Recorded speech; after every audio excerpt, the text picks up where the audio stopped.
Дорогі українці, дорогі українки, вже було кілька доповідей за сьогодні від Міністерства внутрішніх справ по рятувальних роботах розбору завалів після російського удару.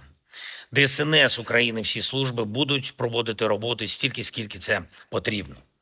Шукають людей під завалами. Вже більше сотні людей отримали ту чи іншу допомогу, багато поранених, травмованих, серед них 14 дітей. Зараз десятки людей в лікарнях. Я вдячний рятувальникам, нашим поліцейським, кожному лікарю, кожній нашій медичній сестрі, всім, хто задіяний в допомозі, всім комунальним службам. Дуже важливо, що українці так оперативно і так по-людськи допомагають одне одному виконувати свою роботу, відновлюють життя після російських ударів. Є, на жаль, загиблі. Станом на зараз відомо про 14 загиблих у Києві. Серед них 6-річна дитина. Мої співчуття всім рідним, всім близьким. Вдень були ще російські удари по Сумщині, по Харківщині, по Донеччині, наш Краматорськ, інші наші міста і громади. І всюди, де це можливо, працюють наші рятувальники, працюють всі служби. Військові дуже допомагають. Я хочу подякувати за це. Була сьогодні доповідь головкома Сирського. Фронт, особливо Покровський напрямок, позиції наші підрозділи, все тримаємо. Покровськ, Добропілля, саме там найбільша інтенсивність боїв. Важливо, що наші воїни знищують російські ДРГ. Малі групи, які намагаються постійно прорватися у місто, постійно хочуть там закріпитись. Це російська така тактика і наша на неї відповідь – знищення окупанта. Були сьогодні російські вкиди, ви це бачили, про Часів Яр. Це російська дезінформація. Українські підрозділи захищають наші позиції і кожну російську спробу просуватись на Донеччині, на Сумщині, на Харківщині, зрештою, ми відбиваємо. І це не просто, але це захист самого права українців на життя. Кожен такий напрямок дуже важливий. Сьогодні міністр закордонних справ України бере участь у зустрічі європейських МЗС у Фінляндії на майданчику ОБСЄ.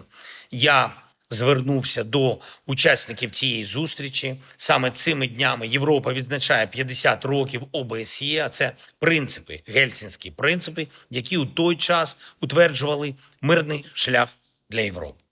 Ми чітко зараз знаємо, що потрібно для того, щоб повернути мир в Європу, щоб примусити Росію до миру, до завершення цієї війни. Будуть і нові санкції проти Росії, і нові сильні кроки на підтримку України. Дякую всім в світі, хто допомагає. Дякую також Урсулі фон дер Ляєн, Антоніо Кошту, президенту Єврокомісії, президенту Євроради, європейським лідерам. Всі чітко підтримують ухвалення закону про гарантування незалежності антикорупційних органів, про нормальну роботу всіх органів правопорядку, лідери Європи, багато міністрів. Ми отримуємо всі ці необхідні позитивні сигнали, що Україна рухається в правильному напрямку. Сьогодні в Офісі був брифінг для послів Євросоюзу щодо української санкційної політики, щодо наших пріоритетів.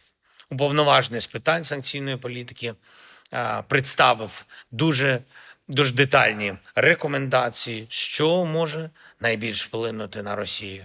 Також сьогодні послам показали рештки російських ракет, а також шахедів, і саме тих, які влучили у будинку у Києві.